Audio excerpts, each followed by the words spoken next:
ਸ਼ਰਧਾ ਭਾਵਨੀ ਨਾਲ ਗੁਰਬਾਣੀ ਨੂੰ ਗੁਰੂ ਸਮਝ ਕੇ ਜੋ ਵੀ ਮੰਗੀਏ ਅਵਸ਼ ਮਿਲਦਾ ਹੈ। ਦੁਨਿਆਵੀ ਕੰਮਾਂ ਕਾਰਾਂ ਵਿੱਚ ਵੀ ਅਨੇਕ ਪ੍ਰਕਾਰ ਦੇ ਵਿਘਨਾਂ ਦਾ ਨਾਸ ਹੁੰਦਾ ਹੈ। ਜਿੱਥੇ ਗੁਰਬਾਣੀ ਪੜ੍ਹੀ ਜਾਵੇ ਉੱਥੇ ਕੋਈ ਜੰਤਰ ਮੰਤਰ, ਟੂਣਾ ਜਾਂ ਕੋਈ ਭੈੜੀ ਆਤਮਾ ਵੀ ਅਸਰ ਨਹੀਂ ਕਰ ਸਕਦੀ। ਗੁਰਬਾਣੀ ਸਾਡੇ ਲੋਕ ਪਰਲੋਕ ਸਵਾਰਦੀ ਹੈ। ਗੁਰਬਾਣੀ ਸਭ ਮਨੋਕਾਮਨਾ ਪੂਰਨ ਕਰਨ ਨੂੰ ਸਮਰੱਥ ਹੈ। ਜੇ ਕੋਈ ਕਸਰ ਹੈ ਤਾਂ ਕੇਵਲ ਸਾਡੇ ਸ਼ਰਧਾ, ਭਰੋਸੇ ਤੇ ਭਾਵਨੀ ਵਿੱਚ ਹੀ ਹੈ। ਜਿਸ ਦੇ ਹਿਰਦੇ ਵਿੱਚ ਗੁਰਬਾਣੀ ਵਸ ਜਾਂਦੀ ਹੈ ਉਸ ਦੇ ਸਾਰੇ ਦੁੱਖ ਦਲਿੱਦਰ ਨਾਸ ਹੋ ਜਾਇਆ ਕਰਦੇ ਹਨ। ਇਹ ਕੋਈ ਖਿਆਲੀ ਜਾਂ ਕਲਪਤ ਕਥਾ ਕਹਾਣੀਆਂ ਨਹੀਂ ਹਨ। ਇਹ ਤਾਂ ਹੱਡ ਬੀਤੀਆਂ ਸੱਚੀਆਂ ਤੇ ਖਰੀਆਂ ਘਟਨਾਵਾਂ ਹਨ ਜੋ ਸਾਡੇ ਲਈ ਲਾਈਟ ਹਾਊਸ ਦੀ ਤਰ੍ਹਾਂ ਸੇਧ ਪੇਸ਼ ਕਰਦੀਆਂ ਹਨ, ਸਾਨੂੰ ਰਸਤਾ ਦਿਖਾਉਂਦੀਆਂ ਹਨ। ਜਿੱਥੇ ਆਪਾਂ ਤਨ ਤੇ ਮਨ ਨੂੰ ਅਰੋਗ ਕਰਨ ਲਈ ਗੁਰਬਾਣੀ ਦੇ ਨਾਮ ਦੀ ਔਸ਼ਧੀ ਦਾ ਸੇਵਨ ਕਰਦੇ ਹਾਂ, ਉੱਥੇ ਔਸ਼ਧੀ ਦੇ ਨਾਲ ਪ੍ਰਤ ਪਰਹੇਜ਼ ਵੀ ਜ਼ਰੂਰੀ ਹੈ। ਜੇ ਆਪਾਂ ਦਵਾਈ ਦਾ ਸੇਵਨ ਕਰੀ ਜਾਈਏ ਤੇ ਪਰਹੇਜ਼ ਨਾ ਰੱਖੀਏ ਤਦ ਵੀ ਸਫਲਤਾ ਪ੍ਰਾਪਤ ਨਹੀਂ ਹੋਣੀ। ਜੇ ਆਪਾਂ ਨਿਰਾ ਪਰਹੇਜ਼ ਹੀ ਰੱਖੀ ਜਾਏ ਤੇ ਦਵਾਈ ਦਾ ਸੇਵਨ ਨਾ ਕਰੀਏ ਤਦ ਵੀ ਕਾਮਯਾਬੀ ਨਹੀਂ ਹੁੰਦੀ। ਦਵਾਈ ਤੇ ਪਰਹੇਜ਼ ਦੋਵੇਂ ਹੀ ਇੱਕ ਦੂਜੇ ਤੋਂ ਵੱਧ ਜ਼ਰੂਰੀ ਹਨ। ਧੰਨ ਧੰਨ ਸੰਤ ਬਾਬਾ ਹਰਨਾਮ ਸਿੰਘ ਜੀ, ਰਾਮਪੁਰ ਖੇੜੇ ਵਾਲੇ। ਬਾਬਾ ਜੀ ਇੰਗਲੈਂਡ ਵਿੱਚ ਰਹਿੰਦੇ ਪ੍ਰੇਮੀਆਂ ਦੀ ਖਿੱਚ ਕਾਰਨ 1981 ਈਸਵੀ ਵਿੱਚ ਅਮਰੀਕਾ ਤੋਂ ਵਾਪਸੀ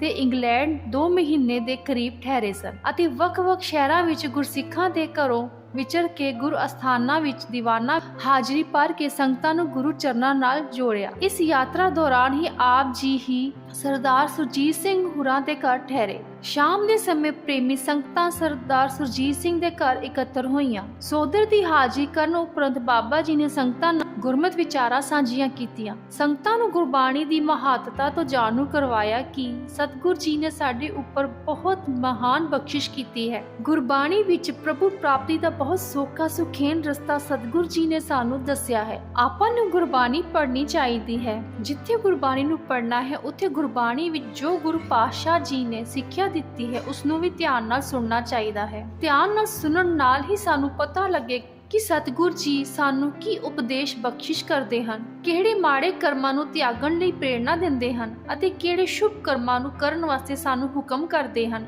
ਜੇ ਆਪਾਂ ਸੁਣਾਂਗੇ ਨਹੀਂ ਤਾਂ ਬਹੁਤ ਲਾਭ ਪ੍ਰਾਪਤ ਨਹੀਂ ਹੋਵੇਗਾ। ਉਪਦੇਸ਼ ਜੋ ਗੁਰਬਾਣੀ ਵਿੱਚ ਸਤਿਗੁਰਾਂ ਨੇ ਸਾਨੂੰ ਦਿੱਤਾ ਹੈ ਉਸ ਨੂੰ ਪੜ੍ਹ ਸੁਣ ਕੇ ਉਸ ਦਿੱਤੇ ਉਪਦੇਸ਼ ਅਨੁਸਾਰ ਜੀਵਨ ਬਣਾਵਾਂਗੇ ਤਦ ਹੀ ਸਤਿਗੁਰ ਜੀ ਦੀ ਪ੍ਰਸੰਨਤਾ ਹੋਵੇਗੀ ਤੇ ਆਪਾਂ ਆਪਣੀ ਅਸਲੀ ਮੰਜ਼ਿਲ ਤੇ ਪੁੱਜ ਸਕਾਂਗੇ। ਗੁਰਬਾਣੀ ਨੂੰ ਸੁਣਨ ਨਾਲ ਹੀ ਆਪਾਂ ਨੂੰ ਸੋਝੀ ਪ੍ਰਾਪਤ ਹੋਵੇਗੀ ਕਿ ਗੁਰੂ ਹੁਕਮ ਕੀ ਹਨ। ਸੋ ਗੁਰਬਾਣੀ ਦਾ ਸੁਣਨਾ ਅਵਸ਼ ਲਾਜ਼ਮੀ ਹੈ। ਜੋ ਸੁਣ ਕੇ ਮੰਨ ਲੈਂਦਾ ਹੈ ਸਤਿਗੁਰ ਜੀ ਤਾਂ ਉਸ ਦੇ ਪ੍ਰਤੀ ਹੁਕਮ ਕਰਦੇ ਹਨ ਕਿ ਮੰਨੇ ਕੀਕਤ ਕਹੇ ਨਾ ਜਾਏ, ਤਥਾ ਸੁਨਿਆ ਮੰਨਿਆ ਮਨ ਕੀਤਾ ਪਾਓ, ਅੰਤਰਗਤ ਤੀਰਥ ਮਲ ਨਾਓ। ਇਸੇ ਲਈ ਸਤਿਗੁਰ ਜੀ ਨੇ ਗੁਰਸਿੱਖਾਂ ਨੂੰ ਨਿਤਨੇਮ ਦੀ ਗੁਰਬਾਣੀ ਪੜ੍ਹਨ ਦਾ ਹੁਕਮ ਦਿੱਤਾ ਹੈ। ਗੁਰਬਾਣੀ ਦਾ ਹਰ ਰੋਜ਼ ਪਾਠ ਕਰਨ ਤੇ ਸੁਣਨ ਨਾਲ ਸਾਡੇ ਅੰਦਰੋਂ ਸੂਖਮ ਪਾਪ ਸੰਸਕਾਰ ਦੀ ਮੈਲ ਲੈਣੀ ਸ਼ੁਰੂ ਹੋ ਜਾਂਦੀ ਹੈ। ਸਮਾਂ ਪਾ ਕੇ ਆਤਮਾ ਪਵਿੱਤਰ ਹੋ ਜਾਂਦੀ ਹੈ। ਹਿਰਦੇ ਵਿੱਚ ਨਾਮ ਦਾ ਵਸਣਾ ਸ਼ੁਰੂ ਹੋ ਜਾਂਦਾ ਹੈ। ਭਟਕਦਾ ਹੋਇਆ ਮਨ ਨਾਮ ਰਸ ਵਿੱਚ ਭਿੱਜ ਕੇ ਆਪਣੇ ਅਸਲੀ ਨਿਜ ਘਰ ਵਿੱਚ ਆ ਜਾਂਦਾ ਹੈ ਤੇ ਇਸ ਜੀਵ ਆਤਮਾ ਦਾ ਕਾਰਜ ਸਵਰ ਜਾਂਦਾ ਹੈ। ਦੂਸਰੇ ਗੁਰਬਾਣੀ ਦਾ ਪਾਠ ਕਰਨ ਨਾਲ ਸਾਨੂੰ ਨਿਤ ਨਵੀਂ ਸਤਿਗੁਰ ਜੀ ਦੀ ਅਗਵਾਈ ਪ੍ਰਾਪਤ ਹੁੰਦੀ ਹੈ। ਜਿੱਥੇ ਗੁਰਬਾਣੀ ਦੇ ਲੜ ਲੱਗਿਆਂ ਪਰਮੇਸ਼ਰ ਪ੍ਰਾਪਤੀ ਦਾ ਪੰਧ ਨੇੜੇ ਆਉਂਦਾ ਹੈ ਉੱਥੇ ਮਨ ਨੂੰ ਵੀ ਸਦੀਵੀ ਸ਼ਾਂਤੀ ਮਿਲਦੀ ਹੈ। ਜੋ ਗੁਰਬਾਣੀ ਪੜ੍ਹਦੇ ਹਨ ਉਹ ਧੰਤਾ ਦੇ ਯੋਗ ਹਨ। ਜੋ ਅਜੇ ਗੁਰਬਾਣੀ ਤੋਂ ਵਾਂਝੇ ਹਨ ਉਹਨਾਂ ਨੂੰ ਜ਼ਰੂਰ ਬਾਣੀ ਦਾ ਪਾਠ ਕਰਨਾ ਚਾਹੀਦਾ ਹੈ। ਗੁਰਮਤਿ ਵਿਚਾਰਾ ਸਮਾਪਤ ਹੋਣ ਉਪਰੰਤ ਸੰਗਤ ਨੇ ਲੰਗਰ ਛਕਿਆ ਤੇ ਸਹਿਜੇ ਸਹਿਜੇ ਸੰਗਤ ਵਿਦਾ ਹੋ ਗਈ। ਪਰ ਇੱਕ ਮਾਤਾ ਜਿਸ ਦਾ ਨਾਮ ਹਰਨਾਮ ਕੌਰ ਸੀ ਉਹ ਸੰਗਤ ਦੀ ਵਿਦਾਇਗੀ ਤੋਂ ਪਿੱਛੋਂ ਠਹਿਰ ਗਈ ਤੇ ਬਾਬਾ ਜੀ ਪਾਸ ਆ ਕੇ ਬੇਨਤੀ ਕੀਤੀ, ਮਹਾਰਾਜ ਜੀ ਆਪ ਜੀ ਨੇ ਕਾਫੀ ਸਮਾਂ ਗੁਰਬਾਣੀ ਦੀ ਮਹਾਨਤਾ ਦਰਸਾਉਣੀ ਕੀਤੀ ਹੈ। ਮੈਂ ਵੀ ਹਰ ਰੋਜ਼ ਪਾਠ ਕਰਦੀ ਹਾਂ ਅਤੇ ਗੁਰੂ ਮਹਾਰਾਜ ਜੀ ਦਾ ਵੀ ਅਖੰਡ ਪਾਠ ਵੀ ਕਰਵਾ ਲੈਂਦੀ ਹਾਂ। ਕਿਸੇ ਪ੍ਰੇਮੀ ਦੇ ਘਰ ਅਖੰਡ ਪਾਠ ਹੋਵੇ ਤਾਂ ਬਾਣੀ ਦੀਆਂ ਰੌਲਾਂ ਵੀ ਲਾਉਂਦੀ ਹਾਂ। ਸਾਡੇ ਘਰ ਵਿੱਚ ਬਹੁਤ ਵੱਡੀ ਪਰੇਸ਼ਾਨੀ ਹੈ ਜਿਸ ਤੋਂ ਅਸੀਂ ਸਾਰੇ ਪਰਿਵਾਰ ਬਹੁਤ ਦੁਖੀ ਹਾਂ। ਬਾਬਾ ਜੀ ਨੇ ਬੀਬੀ ਨੂੰ ਪੁੱਛਿਆ ਕਿ ਕੀ ਪਰੇਸ਼ਾਨੀ ਹੈ। ਗੁਰਬਾਣੀ ਪੜਨ ਸੁਣਨ ਵਾਲੇ ਦੀਆਂ ਤਾਂ ਪਰੇਸ਼ਾਨੀਆਂ ਹਟਣੀਆਂ ਚਾਹੀਦੀਆਂ ਹਨ। ਮਾਤਾ ਹਰਨਾਮ ਕੌਰ ਨੇ ਆਖਿਆ ਕਿ ਸਾਡੇ ਘਰ ਵਿੱਚ ਜੋ ਵੀ ਨਵਾਂ ਕੱਪੜਾ ਲਿਆਏਦਾ ਹੈ ਉਹ ਜਾਂ ਤਾਂ ਕੱਟਿਆ ਹੁੰਦਾ ਹੈ ਜਾਂ ਉਸ ਵਿੱਚ ਜਿਵੇਂ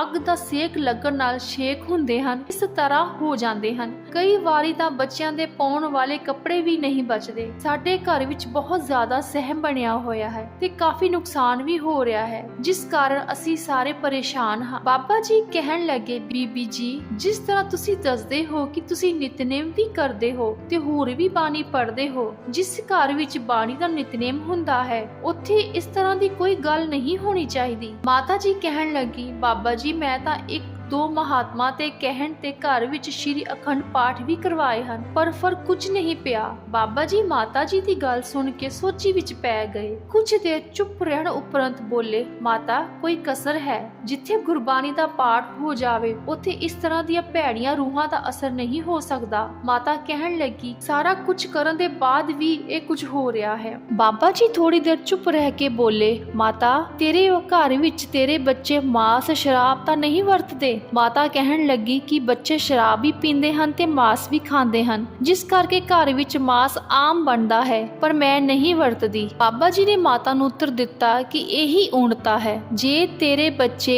ਤੇ ਪਰਿਵਾਰ ਇਸ ਕਲੇਸ਼ ਤੋਂ ਛੁੱਟਣਾ ਚਾਹੁੰਦੇ ਹਨ ਤਾਂ ਉਹਨਾਂ ਨੂੰ ਕਹਿ ਦੇਣਾ ਕਿ ਮਾਸ ਸ਼ਰਾਬ ਦਾ ਤਿਆਗ ਕਰ ਦੇਣ ਤੇ ਘਰ ਵਿੱਚ ਇਹਨਾਂ ਚੀਜ਼ਾਂ ਦਾ ਪ੍ਰਵੇਸ਼ ਤੱਕ ਨਹੀਂ ਕਰਨਾ। ਜੇ ਇਸ ਗੱਲ ਨੂੰ ਉਹ ਮੰਨਦੇ ਹੋਣ ਤਾਂ ਕੱਲ ਨੂੰ ਆ ਕੇ ਸਾਨੂੰ ਦੱਸ ਦੇਵੀਂ। ਮੈਂ 3-4 ਦਿਨ ਇੱਥੇ ਹੀ ਰਹਿਣਾ ਹੈ, ਪਰ ਬੀਬੀ, ਇੰਜ ਨਾ ਹੋਵੇ ਕਿ 2-3 ਦਿਨ ਲਈ ਤੇਰੇ ਬੱਚੇ ਡਰਦੇ ਮਾਰੇ ਤਿਆਗ ਦੇਣ ਤੇ ਫਿਰ ਉਸੇ ਰਸਤੇ ਨੂੰ ਫੜ ਲੈਣ, ਜਾਂ ਘਰ ਨਾ ਰੱਖਣ ਦੀ ਬਜਾਏ ਬਾਹਰੋਂ ਪੀ ਕੇ ਮਾਸ ਖਾ ਕੇ ਘਰ ਵਿੱਚ ਆਉਣ। ਜੇ ਇਸ ਤਰ੍ਹਾਂ ਹੀ ਕਰਨਾ ਹੈ ਤਾਂ ਇਹ ਹੋ ਰਿਹਾ ਨੁਕਸਾਨ ਨਹੀਂ ਹਟਣਾ। ਆਪਣੇ ਬੱਚਿਆਂ ਨੂੰ ਚੰਗੀ ਤਰ੍ਹਾਂ ਪੁੱਛ ਲਵੀਂ। ਮਾਤਾ ਘਰ ਵਾਪਸ ਚਲੀ ਗਈ ਤੇ ਆਪਣੇ ਪਰਿਵਾਰ ਨਾਲ ਸਲਾਹ ਕੀਤੀ। ਬਾਬਾ ਜੀ ਨੇ ਜੋ ਵੀ ਮਾਸ ਸ਼ਰਾਬ ਦਾ ਸਦਾ ਲਈ ਤਿਆਗ ਕਰਨ ਲਈ ਕਿਹਾ, ਉਸਨੇ ਸਾਰੀ ਗੱਲ ਪਰਿਵਾਰ ਵਿੱਚ ਕੀਤੀ। ਲੜਕੇ ਮਾਸ ਸ਼ਰਾਬ ਦੇ ਤਿਆਗ ਤੋਂ ਹਿਚਕਾਉਂਦੇ ਸਨ। ਮਾਈ ਨੇ ਕਿਹਾ ਕਿ ਸੰਤਾਂ ਨੇ ਕਿਹਾ ਹੈ ਕਿ ਜੇ ਇਹਨਾਂ ਚੀਜ਼ਾਂ ਦਾ ਤਿਆਗ ਨਹੀਂ ਕਰੋਗੇ ਤਾਂ ਇਹ ਤੁਹਾਡਾ ਨੁਕਸਾਨ ਹੋਣਾ ਬੰਦ ਨਹੀਂ ਹੋਵੇਗਾ, ਭਾਵੇਂ ਜੋ ਮਰਜ਼ੀ ਕਰ ਲਵੋ। ਤੰਗ ਹੋਏ ਸਾਰੇ ਪਰਿਵਾਰ ਨੇ ਮਾਈ ਨੂੰ ਕਹਿ ਦਿੱਤਾ ਕਿ ਅਸੀਂ ਸਦਾ ਲਈ ਇਹਨਾਂ ਚੀਜ਼ਾਂ ਦਾ ਤਿਆਗ ਕਰ ਦਿੰਦੇ ਹਾਂ, ਪਰ ਸਾਡਾ ਇਸ ਤਰ੍ਹਾਂ ਨੁਕਸਾਨ ਨਾ ਹੋਵੇ। ਮਾਤਾ ਦੇ ਪ੍ਰੇਰਣਾ ਦੇਣ ਤੇ ਘਰ ਵਿੱਚ ਪਈ ਸ਼ਰਾਬ ਵੀ ਮੁੰਡਿਆਂ ਨੇ ਬਾਹਰ ਕੱਢ ਕੇ ਸੁੱਟ ਦਿੱਤੀ। ਅਗਲੀ ਸ਼ਾਮ ਮਾਤਾ ਨੇ ਬਾਬਾ ਜੀ ਨੂੰ ਜਾ ਕੇ ਬੇਨਤੀ ਕੀਤੀ ਕਿ ਬਾਬਾ ਜੀ, ਆਪ ਜੀ ਦੇ ਕਹਿਣ ਅਨੁਸਾਰ ਸਾਰੇ ਪਰਿਵਾਰ ਖੁਸ਼ੀ ਨਾਲ ਮੰਨ ਲਿਆ ਹੈ ਕਿ ਘਰੋਂ ਸ਼ਰਾਬ ਆਦਿਕ ਬਾਹਰ ਸੁੱਟ ਆਏ ਹਨ। ਹੁਣ ਤੁਸੀਂ ਕਿਰਪਾ ਕਰੋ ਤੇ ਦੱਸੋ ਕਿ ਕੀ ਕਰਨਾ ਹੈ।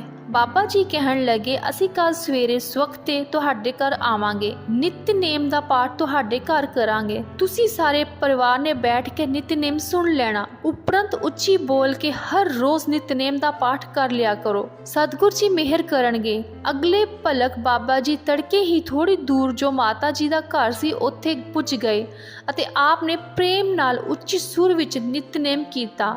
ਸਾਰੇ ਪਰਿਵਾਰ ਨੇ ਸੁਣਿਆ। ਸਮਾਪਤੀ ਉਪਰੰਤ ਅਰਦਾਸ ਕੀਤੀ ਤੇ ਬਾਬਾ ਜੀ ਨੇ ਸਾਰੇ ਪਰਿਵਾਰ ਨੂੰ ਗੁਰਬਾਣੀ ਪੜ੍ਹਨ ਅਤੇ ਤਾਮਸੀ ਖੁਰਾਕ ਦਾ ਤਿਆਗ ਕਰਨ ਦਾ ਪ੍ਰਣ ਲਿਆ ਤੇ ਕਿਹਾ ਕਿ ਜੇ ਤੁਸੀਂ ਬਚਨ ਤੇ ਪੂਰੇ ਹੋ ਤਾਂ ਅੱਜ ਤੋਂ ਬਾਅਦ ਤੁਹਾਡੇ ਘਰ ਵਿੱਚ ਕੋਈ ਇਹੋ ਜਿਹਾ ਨੁਕਸਾਨ ਨਹੀਂ ਹੋਵੇਗਾ। ਜੇ ਤੁਸੀਂ ਫਿਰ ਮਾਸ ਸ਼ਰਾਬ ਦੀ ਵਰਤੋਂ ਕਰਨ ਲੱਗ ਪਏ ਤਾਂ ਬਾਹਰੋਂ ਖਾ ਪੀ ਕੇ ਘਰ ਵਿੱਚ ਆਏ ਤਾਂ ਕੀਤੇ ਬਚਨ ਦੀ ਉਲੰਘਣਾ ਕੀਤੀ, ਫਿਰ ਜ਼ਿੰਮੇਵਾਰੀ ਤੁਹਾਡੀ ਹੋਵੇਗੀ। ਬਾਬਾ ਜੀ ਨੇ ਬਚਨ ਕੀਤਾ, ਜੇ ਆਪਾਂ ਬਾਣੀ ਵੀ ਪੜ੍ਹੀ ਜਾਈਏ ਨਾਲ ਇਹਨਾਂ ਚੀਜ਼ਾਂ ਦੀ ਵਰਤੋਂ ਵੀ ਕਰੀ ਜਾਈਏ, ਫਿਰ ਬਾਣੀ ਦਾ ਅਸਰ ਨਹੀਂ ਹੁੰਦਾ। ਭੈੜੀਆਂ ਰੂਹਾਂ ਵੀ ਪਿੱਛਾ ਨਹੀਂ ਛੱਡਦੀਆਂ। ਪਰਿਵਾਰ ਨੇ ਦੁੱਖ ਤੋਂ ਛੁਟਕਾਰੇ ਲਈ ਸਾਰੀਆਂ ਸ਼ਰਤਾਂ ਬੜੀ ਖੁਸ਼ੀ ਨਾਲ ਮੰਨ ਲਈਆਂ ਤੇ ਸਾਰੇ ਹਰ ਰੋਜ਼ ਨਿਤਨੇਮ ਕਰਨ ਤੇ ਸੁਣਨ ਲੱਗ ਪਏ। ਉਸ ਦਿਨ ਤੋਂ ਪਿੱਛੋਂ ਉਹਨਾਂ ਦੇ ਘਰ ਵਿੱਚ ਮੁੜ ਕਿਸੇ ਕਿਸਮ ਦਾ ਨੁਕਸਾਨ ਨਹੀਂ ਹੋਇਆ, ਨਾ ਹੀ ਕੋਈ ਕੱਪੜਾ ਕੱਟਿਆ ਹੋਇਆ ਤੇ ਨਾ ਹੀ ਕਿਸੇ ਕੱਪੜੇ ਨੂੰ ਅੱਗ ਹੀ ਲੱਗੀ। ਇਹ ਘਟਨਾ ਪੂਰੇ 10-11 ਸਾਲ ਬਾਅਦ ਉਸੇ ਬੀਬੀ ਨੇ ਸੁਣਾਈ।